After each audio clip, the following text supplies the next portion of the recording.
let you know when we're done with this.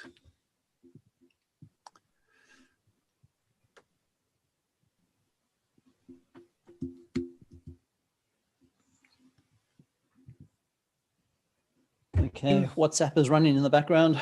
We're ready to go. Let you know when we're done with this. We're on YouTube. Very good. I gotta close that. Okay, very good. Welcome everybody. Good morning. Start the webinar. Yeah, so I gotta start the webinar right now. You ready? 1, 2, 3. Here we go. It's official. And welcome everyone. Thank you for joining us for 30-minute talks. This is our pre-show. The doors are opening. People will be coming in. I see some people coming in already. And this is, of course, we always start the show with our favorite photo of Mount Everest, because we had a wonderful speaker from Nepal, didn't we, Alan? We did, and I think one day you and I, we basically committed to climbing to base camp. I think it was. No, you committed to climbing to base camp. That's right. I was a witness. I fly the helicopter to base camp and have lunch. That's what I. Okay. I'll make sure I carry a bottle of wine with me. Yeah, Mushtaq, have you climbed Mount Everest yet? Have you been there? Virtually, yes. I climbed it in my head. Virtually, yes, I did that a few times actually. That's a good start. That's right. I think it's a bit windy up there today. That's the only thing. So yeah, I'm ready to go. And helicopter. And for the students coming in, feel free to open up the chat and say hello. Tell us where the school you're from, where you're from, any comments. Keep all your comments in the chat room. And if you do have any questions for our wonderful speaker today, then please put that in the question and answer box. And we're looking forward to hearing your questions about today's interesting topic. And I know we'll get into some of the introductions later on. So, Alan, maybe why don't you go through a couple of the schools of our partners that are joining us today. Of course. Thanks, Andy. Always thank you to one of our earliest academic partners, LPU, and anybody from LPU. Of course, NKUHT, Sunway, UNLV, APAC, CRE, PATA, Silver Mountain Hotel School, and our guest speaker from last week, John Law from HOSCO. Thanks as well. And Perry, are there any others that we should be thanking there? There's of course. Well, there's Mahatma Gandhi University over in India. We've got Far Eastern University there in Manila, I can see, the University of Nevada, Las Vegas. And of course, this last week, we were busy in Taiwan ourselves. We ended up shooting over there, didn't we, guys? Absolutely. We should be thanking Joji Iligan as well, her group of schools. So thanks very much to all the academic partners. As you know, we can't do anything without the academic partners. This show wouldn't be around if it wasn't for you. Thank you for your support. Alan, why don't you go through our ratings for last week? Thanks, Andy. As everybody can see, thank you again for everybody participating in the survey. And once again, we're very proud of the speakers' survey response. John Law, director of HOSCO, spoke last week and he got fantastic ratings, an average of 9.5.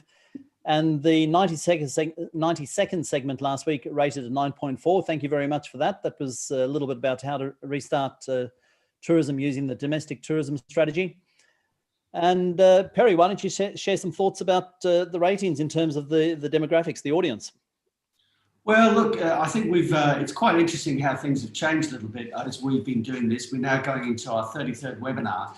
And what's quite interesting is that we're picking up and getting a lot of not only students, but also educators.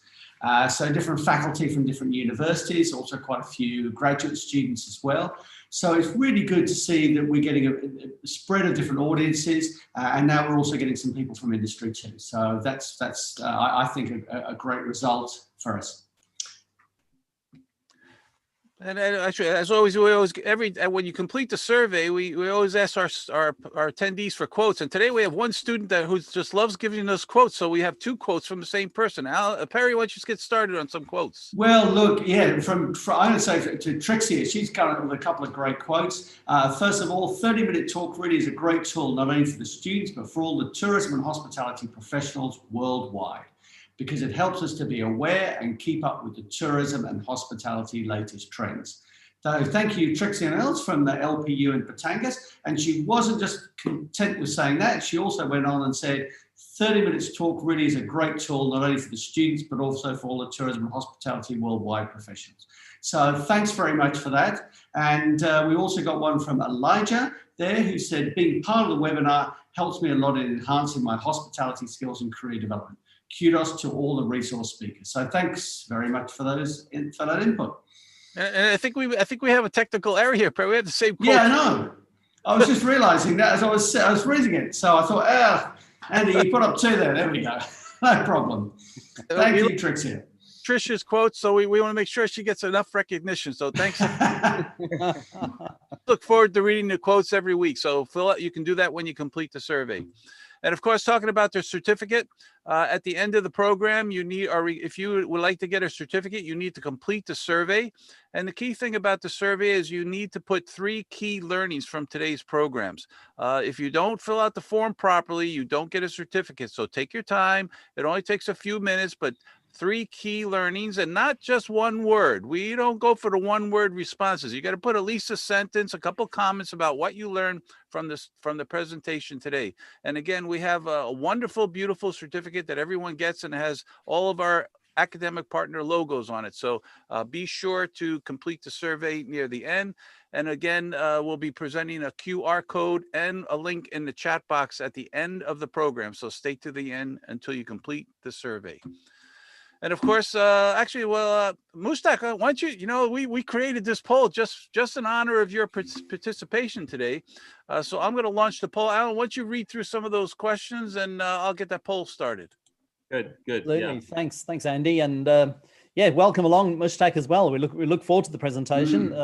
We'll introduce you a little bit more, but as I guess a warmer up to your presentation today, here's today's poll, everybody.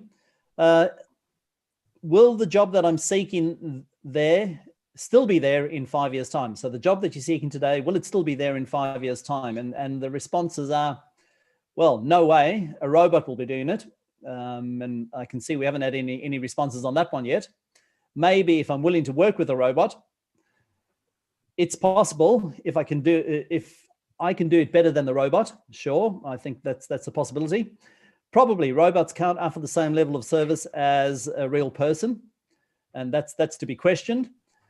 And yes, I'll be a better choice than a robot because I can create new ideas and understand the work environment better than any robot. So we've got some good responses coming through at the moment, and it looks like the last one is the preferred option. What's your thoughts, Mushtaq? Well, this is very interesting, and it shows the optimism that we have within the people who attend the 30-minute show. So that's very, very important. And I think the real answer is really what changes we are willing to make in the way we do things so that the last option remains viable and remains open to us. And I'll talk about that more during my talk. Very good. Okay, and I'm going to end the poll, and let's see what are the results. Well, most people think they're going to be a better choice, and in the hospitality industry, the personality, right, Perry? Isn't the personality what kind of difference between a robot and a person at the front desk? What do you think? Well, look, I think there's going to be a huge split in this where we're going to see things go. I think certain what I call transactional jobs. Just like we've used now with using credit cards instead of, pay wave instead of cash, a lot of transactional jobs in hospitality will change, but I think people will put more emphasis on really getting hospitality back. And I think what's happened in the industry is we industrialized hospitality, we made it very routine, those sorts of things. And I think technology will actually free us up to be able to be more hospitable and to do those things that humans are really good at. That's my feeling.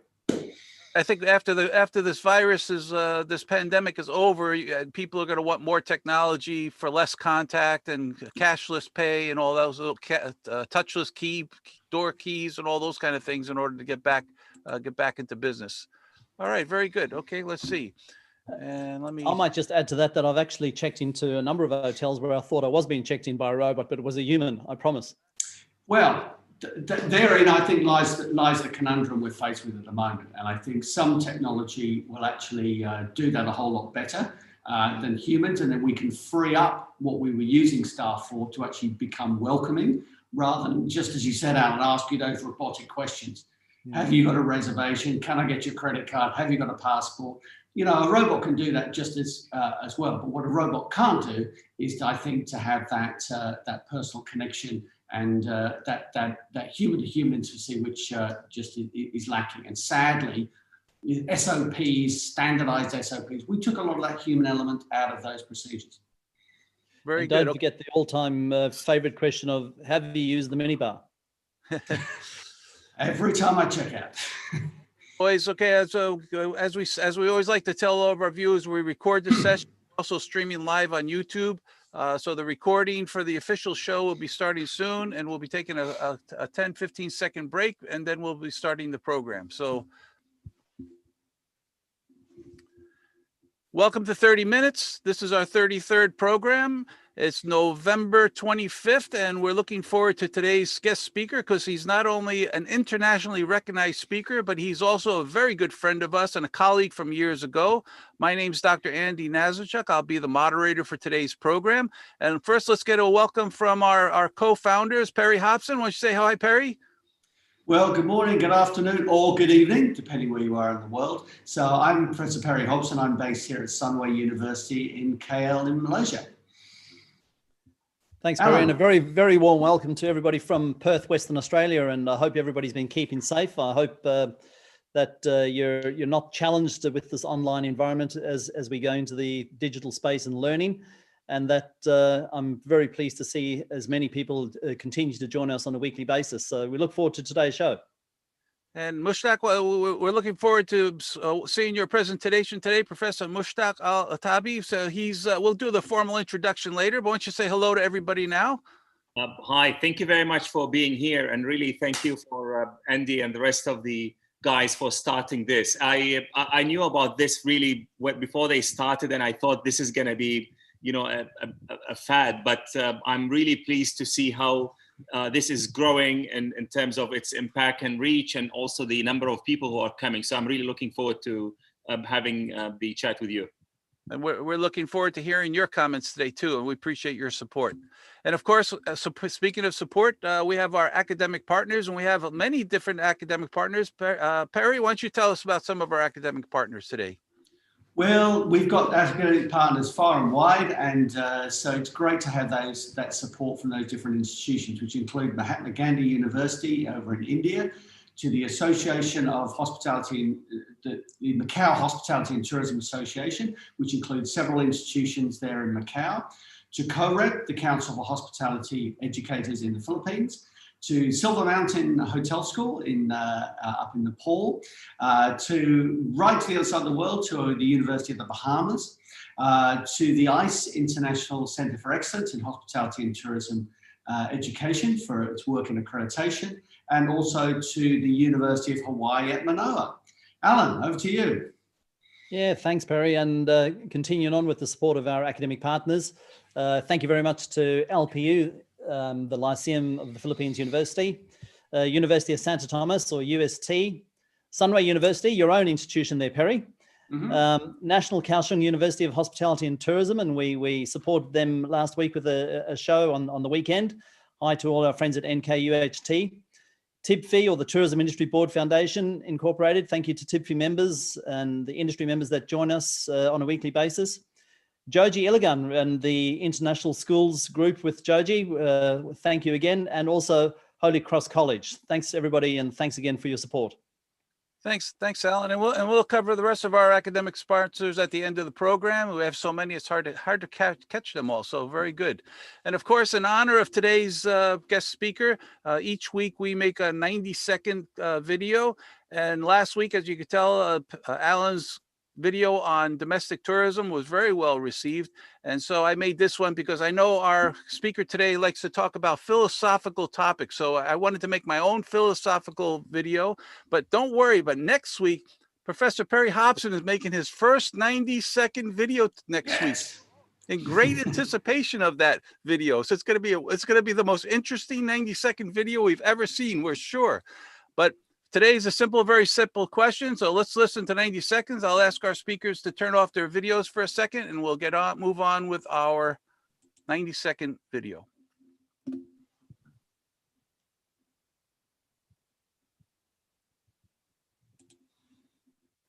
Hello, I'm Dr. Andy Nazarchuk, and welcome to 90 Seconds. Today's question is, are you happy? Many people think that money will make them happy.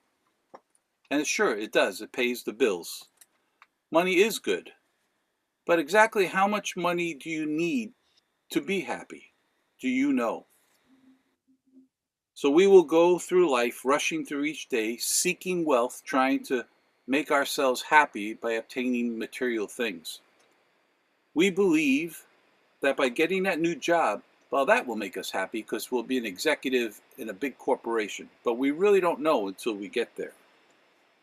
Then we will work day and night, spending time away from the family and wondering what we're doing. So sometimes we'll stop and realize that this isn't working out the way we thought it would. Why am I doing this? So take a moment to realize that you have a roof over your head, you have meals, and you go to school. You have friends that you spend time with, and they support you, and that's great. You have a family that loves you, and that is where you should be spending your time. Sometimes it's the simplest things that will make you smile, and you need to appreciate those times. Finding the right friend can make all the difference in the world, and it's important to find the right friend. So enjoy the view, and enjoy what you're doing and the experience that you have, and happiness will find you. I'm Dr. Andy Nazarchuk, and thank you for joining me for 90 seconds.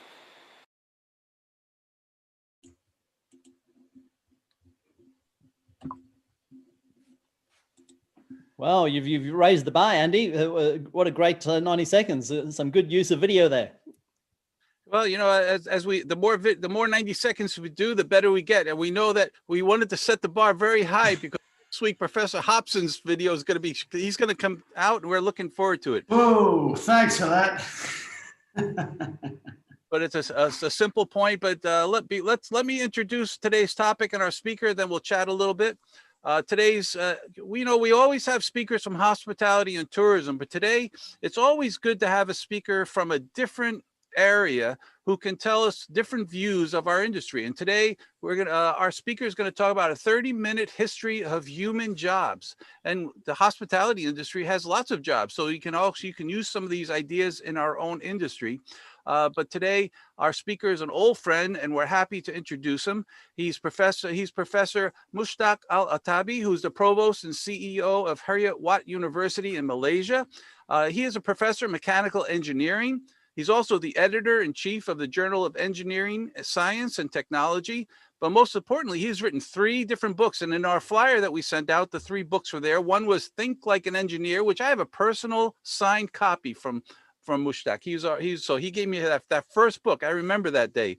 He also has a book on driving performance, which is based on his engineering work with students who are building cars. And the last one I haven't read yet. I don't know. It says Shoot the Boss. Maybe you can give us a little comment about that later.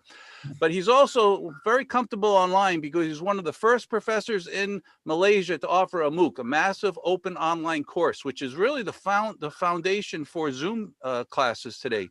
And we met Professor Mushtaq from Taylor's University. Perry and I, both of us, we worked together there, and we always had a lot of fun. And I can remember all of the chats and coffees that we used to sit there and discuss how we were going to solve education problems. But he went from a senior lecturer at the university to the dean of the engineering school. He then was the pro vice chancellor of strategy for Taylor's University. And of course, that positioned him for a wonderful job as provost and CEO of Heriot-Watt University. So Mushtaq, welcome to our session. And I know Perry's going to have to add a couple comments here. So Perry, why don't you tell us what you think here? Well, look, it's great to welcome you to 30-Minute Talks, Mushtaq. Working with you when we were at Taylor's University, and to work with people who've got big ideas, think outside their particular academic silo, and to look more broadly at things. So it's wonderful you can join us because as Andy said there, we've been very focused on people coming from hospitality and tourism, and we're looking forward to having people from other areas come in to share other ideas in terms of other academic disciplines and other ways of thinking in terms of how that relates to hospitality and tourism too. So it's great to have you here as an out-of-the-box thinker. So Mushtaq, welcome. Over to you. Thank you very much, Perry, Alan, and Andy for the warm welcome. And I hope my slides are up. So I'm really pleased to be here with the rest of you, and to share with you my experience and a little bit about the work that I have been doing. So if I were to start with this picture was taken more than 100 years ago, and you could see it's taken in a cigar factory. So these gentlemen in rows, they're rolling cigar, and there is another gentleman who's just sitting there very comfortably, very well dressed, reading the newspaper. When I ask people, what do you think this gentleman's job is? Many people think that he is a supervisor or a manager or a cigar tester or something of the likes. But you'll be maybe surprised to know that his job is called a lector. And what does he do? He reads the newspaper to entertain these workers that you see. And we can't recognize this job because this job has disappeared. It doesn't exist anymore. Now, this is very interesting because this is the topic that we are talking about, how technology, like let's say the way we entertain ourselves, maybe through Spotify or whatever, has moved this job away. But these stories aside, if you are like me and you read the reports that come from big think tanks and big companies, they all agree on one thing. Technology is going to remove many jobs from the market. And this is not a new thing. Actually, it has happened during the first industrial revolution. During the first industrial revolution, we remember that, we always think of this new technology that came and enabled us to do so many things. But really, so many people lost their jobs back then. To the level that there was a group that's called the Luddite. They went around and they destroyed the looms that you used to use the new technology to make fabric because they lost their jobs. They went there to burn factories so that they can get their jobs back. So there's an agreement that many jobs, maybe as many as a billion jobs, will be disappearing within the next 10 years because of technology. Now, the thing that we don't agree on is, will we have better job, more fulfilling job, higher paying jobs or not? So here there are two schools of thoughts. There's a school of thought that says, you don't worry, we are ingenious as human beings and we'll always find ways to create new jobs that are even more better paying and more rewarding. But there's another school of thought that say, no, this time it's different. Look at Google, it's one of the largest companies in the world. How many people do they employ? Actually, it's a fraction of what, let's say, General Motors has to employ. So as we move into digitization, we are needing less and less people. So the first thing that I would like to do today is to provide you with a framework to make up your mind about, will this job disappear? They will disappear, but will we have better jobs or not? Now, I believe that we, as human beings, we bring to any endeavor that we do, anything that we do, any work, three types of capabilities, three types of labors. They are the physical capability or the physical labor, the cognitive capability, our ability to think, and the emotional capability as well. Now, all of these, they come at different levels. So physical labor could start with, manual work. You give me a broom and ask me to sweep the floor, requires, very, very little thinking, but mainly physical labor, to skilled work. There are some skilled work that we need to do. It has a huge manual component to it, and also precision work. So if you are a heart surgeon, yes, you need your cognitive capabilities, but there is dexterity and skill that you need to learn. The cognitive labor also moves from the bottom of the ladder, which is our ability to memorize and remember things, which is a cognitive faculty nonetheless, to analysis, critical thinking, and ultimately creativity and the generation of new good ideas. Emotional labor is really about our self-awareness, our ability to empathize, build relationships, look someone in the eyes, and create a sense of trust, and also behaving ethically. Now, we have been, since the dawn of civilization, on a journey to replace ourselves with some other form of technology or some animal power. So the shaded area in my graphs that I'll be sharing here will be the areas that we managed to displace ourselves out of. When we started with the physical labor, since the time we, domesticated horses and animals and we invented the wheel, we have been on that journey to make the physical component of our work or presence less, because we don't want to do difficult things. And that continued steadily until around the 1800s, when we had the first industrial revolution. That's when we harnessed the power of steam, and we were able to create machines and equipment that are really stronger, faster than us. So slowly we lost it entirely in the physical labor domain. That was the time where universities like ours 200 years ago started to educate the people who lost their jobs in their manual jobs, to make them managers and accountants and engineers and the rest of it. But back then, people thought the future of jobs will depend on our ability to think, our cognitive labor. And people thought there's no way a machine can take this job from us. We were so sure, until in 1997, something happened. Deep Blue, which is a computer, was able to beat the reigning human champion of chess. Now, chess is a very special game, because we always thought there's something special about chess, something human about chess. There's no way that the machine could do it better than us.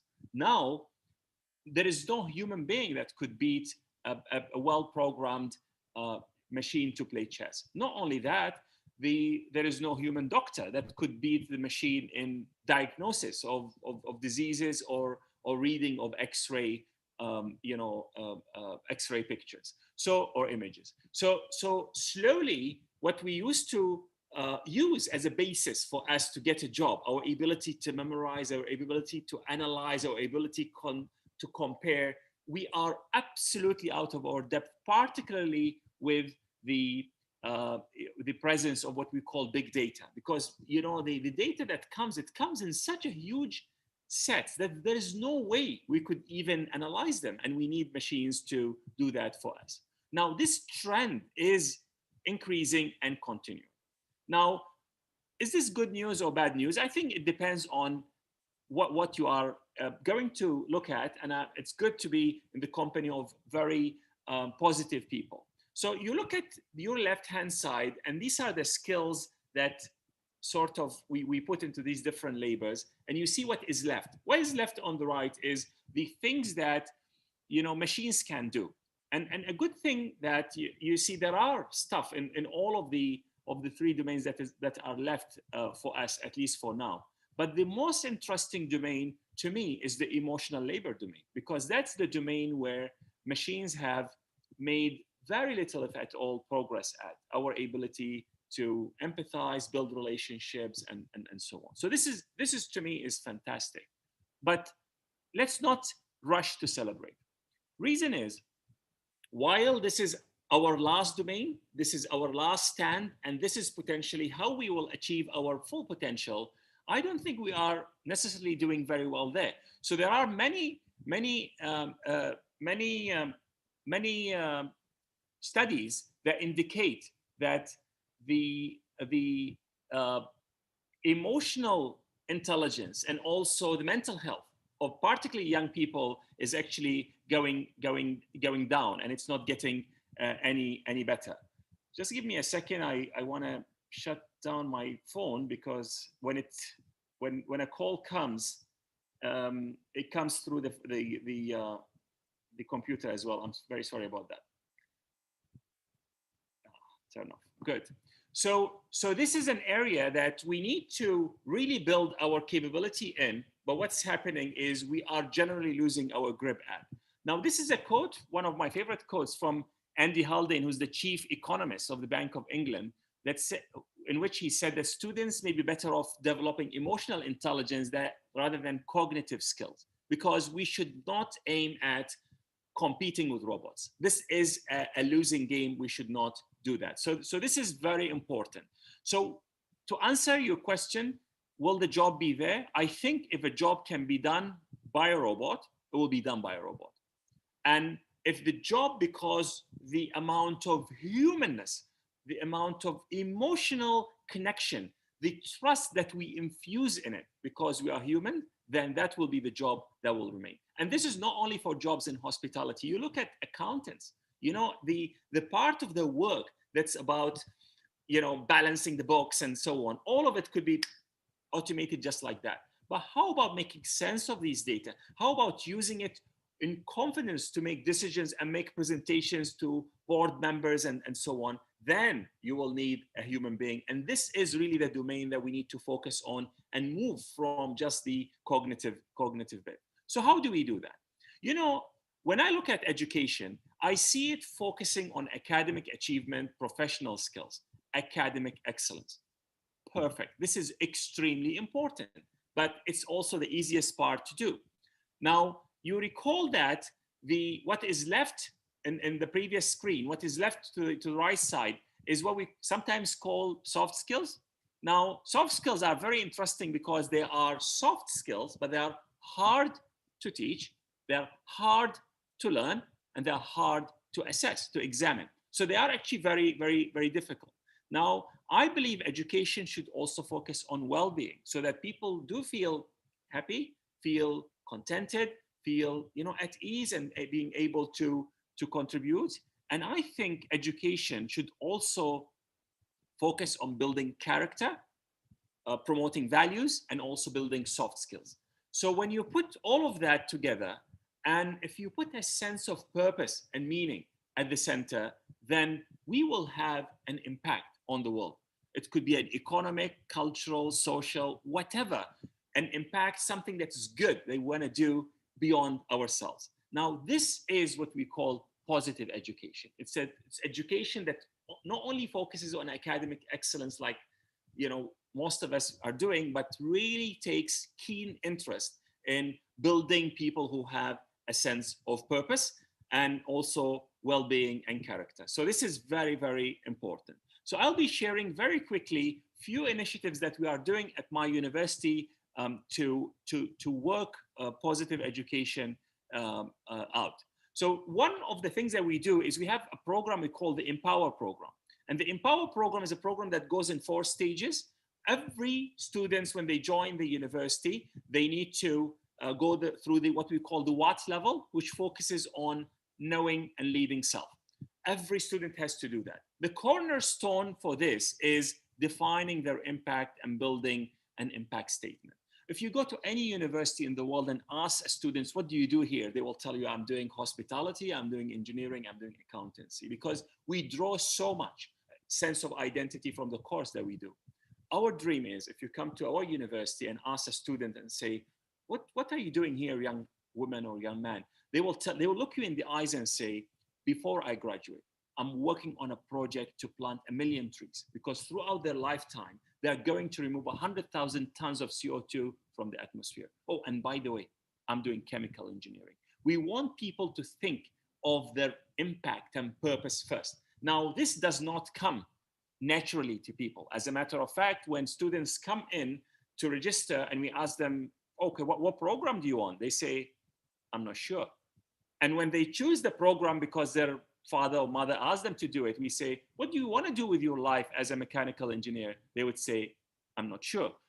After that year, they become more confident and more sure. And it's so important to start with a sense of purpose. Now, the other levels of the program are not compulsory, but we encourage as many of our students as possible to complete them. And that's where we do what we call the kilowatt level. It's about leading team, the megawatt level, which is about leading communities, and also the gigawatt level, which is about leading enterprise. One of the key things that people do at the watt level, at the first level, which is leading, knowing and leading self, is to teach them about emotional intelligence. And emotional intelligence is about knowing and understanding and appreciating the role emotions play in our own well-being and our decision making in our life in general, and also the role they play in others. So people who are aware, self-aware and socially aware, are able to be more successful. There's a lot of research that shows, first, those people who have emotional intelligence are more successful, and second, the emotional intelligence is a skill that can be developed. So we work with our students on building their emotional intelligence capabilities. Now, one of the things that we teach our students is we teach them how to say thank you. And I'll try to play this video for you of some of our students after they have learned how to say thank you, and they are now thanking their parents.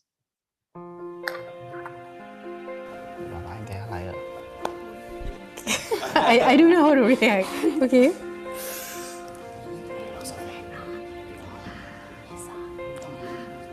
Hi, Ma. Hi, Dad.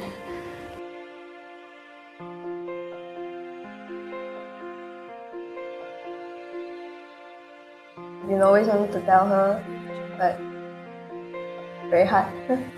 I'm about to read something to you, and here it goes.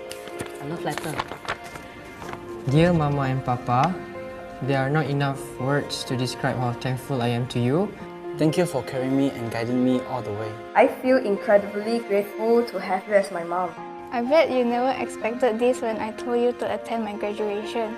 As your daughter, I can do so many things to make you be happy and be proud of me. I know I don't show how grateful I am enough, but I really am. As we're a typical Asian family and we rarely express our affection towards each other. From the time I couldn't speak properly at a young age and being a very shy little girl to being someone who is confident and very determined to achieve anything.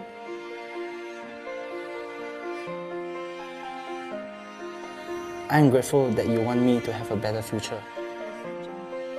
I like to tell you that you really mean a lot to me, even though I don't show it much. You're like my strength and pillar in life. Everything about you is amazing. First, thank you for never give up on our family or on me. Thank you for working so hard to be able to send me to university, and for that, I will never be able to repay you. Mommy, I like to say that you are my superwoman, my best friend, and the best mom in the entire universe. You will still encourage me and tell me to never give up. I like to thank you for fully supporting me in whatever I do and letting me explore by my own instead of limiting my potential. Although I had made many mistakes, you will always forgive me. I am grateful for your kindness. Without you, there is no me, and I would certainly not be reading this out loud to you right now. But because of your unconditional love and support, I was able to muster up all my courage to read this in front of you. From day one, you have been my support system. Thank you for the thousands and thousands of dollars you and Dad spent on my education. So, Ma, I just want to say thank you for always being my home therapist 24/7. I love you, Mommy, forever and always. Love, Ellie. You too.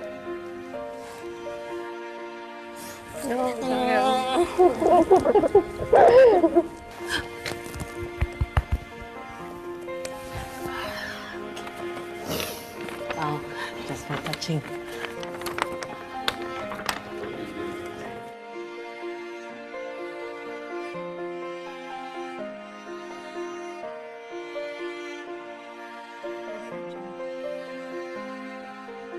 So really, whose life will you touch today? I want us all to take this challenge.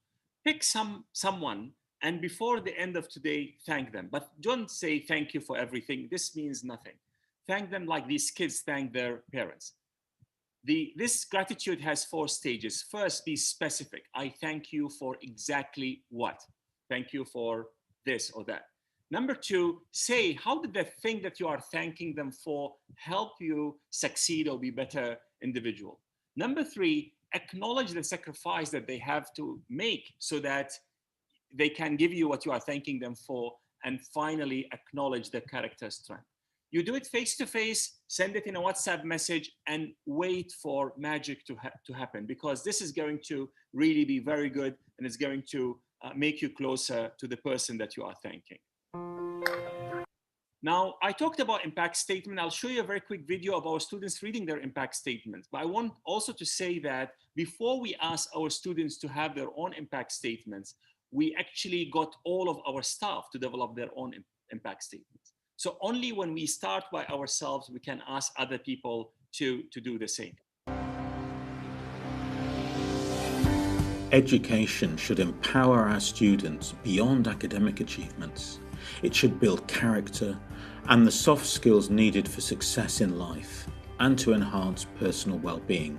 It's all about cultivating a sense of purpose, which will lead to making an impact on the world around us. At Heriot-Watt University, we call this positive education. I'm a writer. I am a bridge builder. I am a light bulb. I am a change maker. I am a catalyst. I am a breath of fresh air. I am a peacemaker. I am a soul warrior. I hope to communicate to other people my own sentiments to express what I feel about issues in today's world. My purpose is to help others develop a personal understanding and perspective of the world around them. I aim to encourage the sharing of opinions and perspectives between people from different walks of life, resulting in the development of positive worldviews. My purpose is to encourage and support the community around me to reach the best versions of themselves. My purpose is to enhance youth participation and engagement in leadership programs by creating positive changes at individual and community levels. I aim to build, innovate and transform the world towards sustainability, and I dedicate my life towards building healthy teams and sustainable communities where people get to enjoy life with more happiness, growth, recognition and purpose. I wanted to be the sparks of summer life, as I believe everyone has the obligation to make the world a better place. I promise to the best of my abilities to contribute to the sustainability of this country and give impact to others. My purpose is to help people manage their financial matters in order for them to achieve a better financial security and also to reduce their financial burden on their shoulders. I find joy in connecting with other individuals in hopes of adding value into their lives. My purpose is to help others in all capacities to create a positive impact in their lives. I aim to create a platform with the help of industry leaders for young individuals with mental health issues and those who need support and guidance to pursue their dreams in life.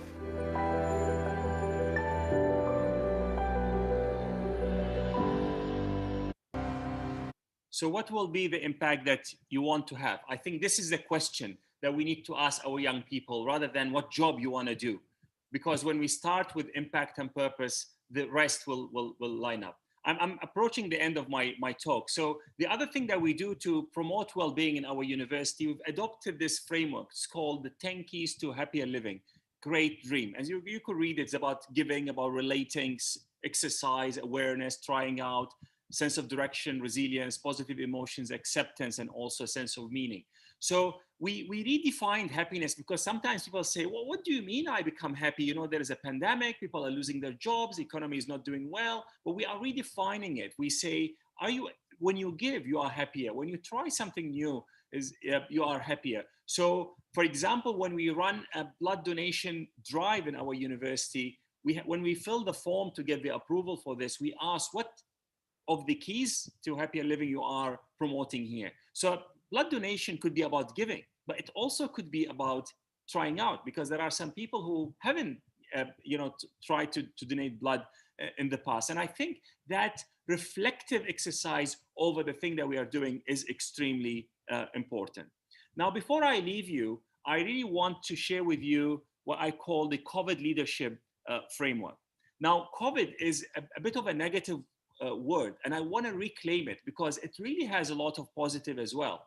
So I would like you to think of the C for communication, and it's about what story you'll be telling it to whom and using what language. The O is for opportunity.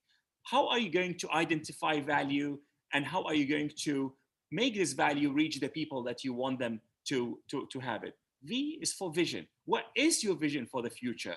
After we are out of this pandemic, do you envisage that we are going back to our old ways, or you envisage a green recovery or something new, or even a new vision for you yourself? Because you can do it. It is possible, and this is the time to do it. Impact. What will be the impact that you will have on the community beyond you, whether it's your family or your city, your country, or even the world? Because every one of you has the potential of touching the world. As a matter of fact, every one of you is touching the world already, whether you know it or not. When you are aware, then the impact would be bigger. And then development. How are you developing yourself? How many 30-minute talks are you attending?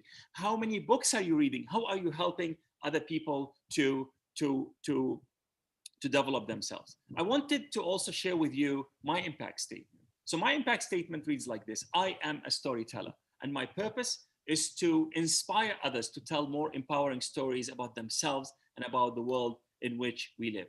And I want to really end by a story about myself.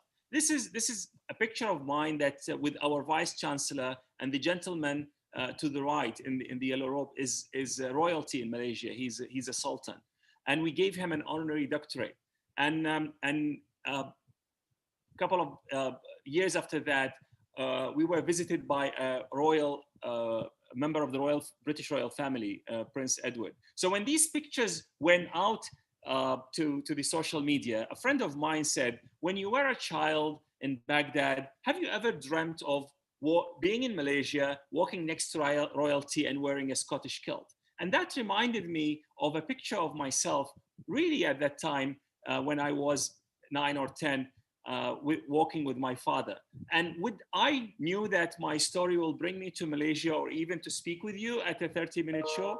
Definitely not. But I want you to remember that the stories that we tell in our heads are so important.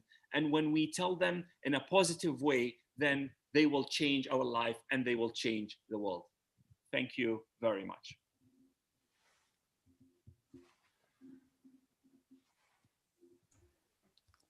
Mushtaq, Wow, thank you. Actually, that was a wonderful presentation. And I know we have a few students out there, probably some tears in their eyes when they saw that one video. Alan?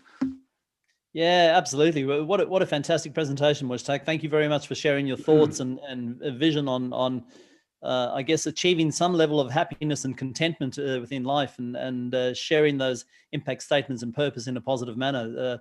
Thank you for sharing your thoughts. And I agree with Andy. What an emotional video. I'm no doubt there's people with tears in their eyes at the moment.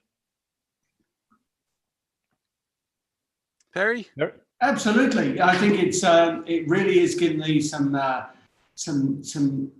deep thinking about the impact. And I think for those joining us today to think about what's their personal impact going to be?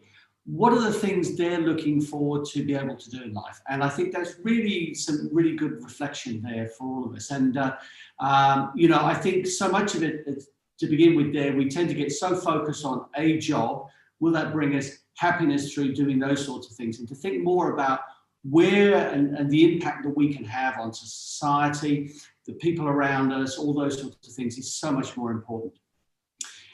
Andy? Yeah, very good. Mushtaq, you mentioned, you said jobs are going to change. And one of the things I think the pandemic has made us do is it's forced us to review the way we work and the way we learn. And with artificial intelligence getting better each and every day and computers getting better, how fast is this change going to come? And when is the new normal going to become the new normal? So you see what's happening here, really what we can call a human gap. And it's a human gap because the development that we are doing is making the things in the world very difficult to be controlled or even sometimes understood by us. So we are creating big data that our brains are unable to process. We are creating very fast machines, social media, and things like that. But what I am sure of is the notion of value will always be our savior. Anything that has a value, whether it's a sentimental value or even a price on it, it has that value because at the end of the day, there's a human being is willing to pay for it. So I'm so optimistic about the human future, because if there is no human, if the machines just start making things for themselves, then who will at the end of the day value that thing? So what we need to focus on is, what do we value? So if what we value is connection, then that connection will become so expensive. So the machine could do all the simple things, but maybe when you go to check into a hotel, there'll be someone who will look in you in the eye and say, "Oh, Mr. Nazarchik, I think you look tired," and they can talk to you about your grandchild and say, "How many grandchildren do you have?" Or something that will make a connection, and that would be something so valuable. And the future of jobs will be more about that. Engineers can make all sorts of things, but we will sell them only through connection. Accountants can do all sorts of things, but without making sense of that in a way that a human being would understand, then it will not happen. Policymakers will not be making decisions. And I think the pandemic also showed us that looking at the data is actually very difficult to work out what to do. Will you take the vaccine? Will you not take the vaccine? The amount of misinformation that is out there, it tells you that you want an educator, the teacher who will take you through the process, who will work with you so that you can make your own decisions rather than only let the machine make the decision on your behalf, particularly when these machines themselves, they don't know how they are making the decisions. And it's a black box that's making that. You know, the one thing I'll say is that I think one of the value propositions for hotels in the future, there'll be some hotels that will be completely automated. There will be no people. And there'll be other hotels, as you just mentioned, with people. So actually customers can demand that we want to go to a hotel that has people who take care of us, especially in the service industry. Perry, Alan, what do you think? Well, look, I think there's going to be a whole lot of change. And in fact, listening to Mushtaq and you today, I've decided to actually upgrade myself.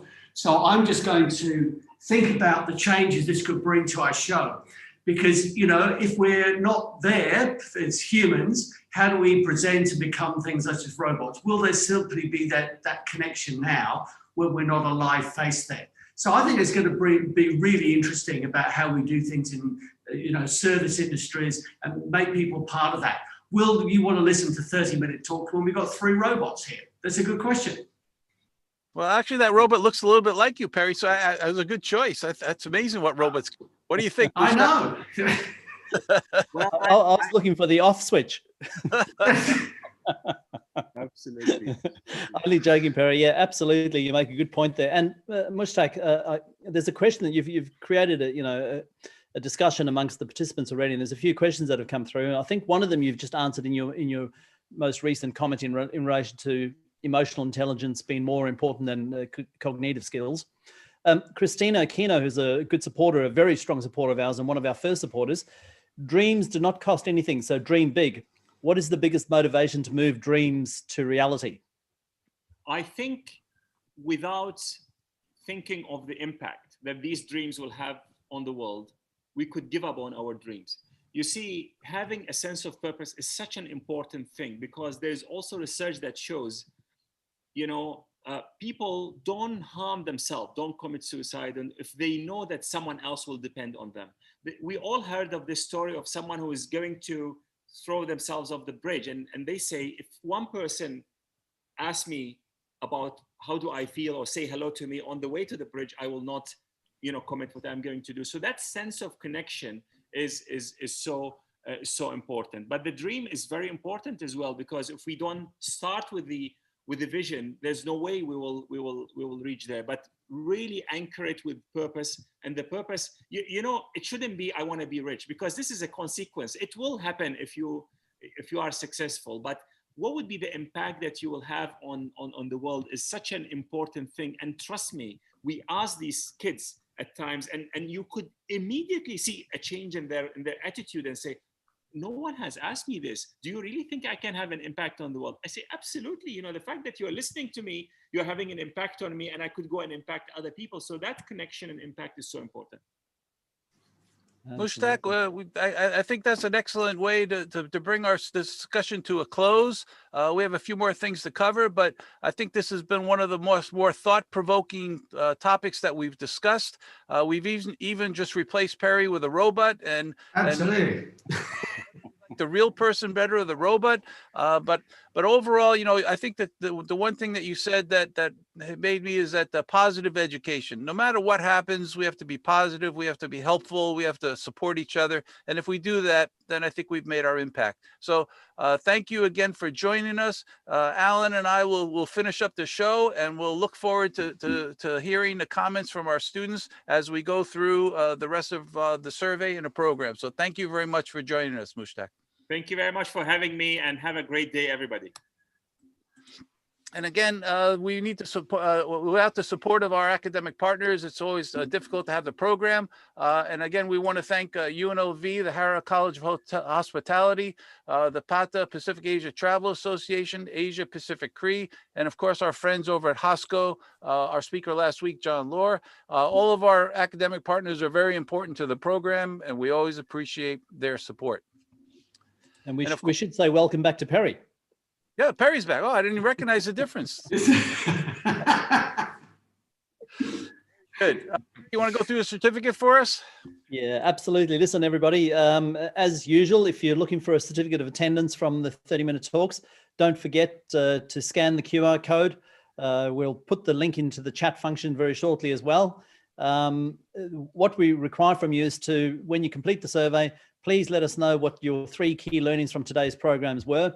And as you've already, now that you've listened to Professor Mushtaq, I'm sure you've seen that there are many more than 3 key learnings you could take away from today. Add at least 3 of the key learnings that have, I guess, impacted you in today's presentation, and you'll qualify for a certificate, and that will be sent out usually within the week. Perry? Look, thank you very much for everyone for joining us again, Mushtaq. That was a fantastic, very, very thought-provoking session we've had this week, and that's going to lead us into next week. Next week it's going to be a focus. And Andy, do you want to talk a little bit about what we're up to next week? Next week we have a first for our 30 minutes talks next week. Last longer than 30 minutes because we have been asked to have our program be a part of the first Asian Tourism Research Conference that will be held by the Mahatma Gandhi University in India.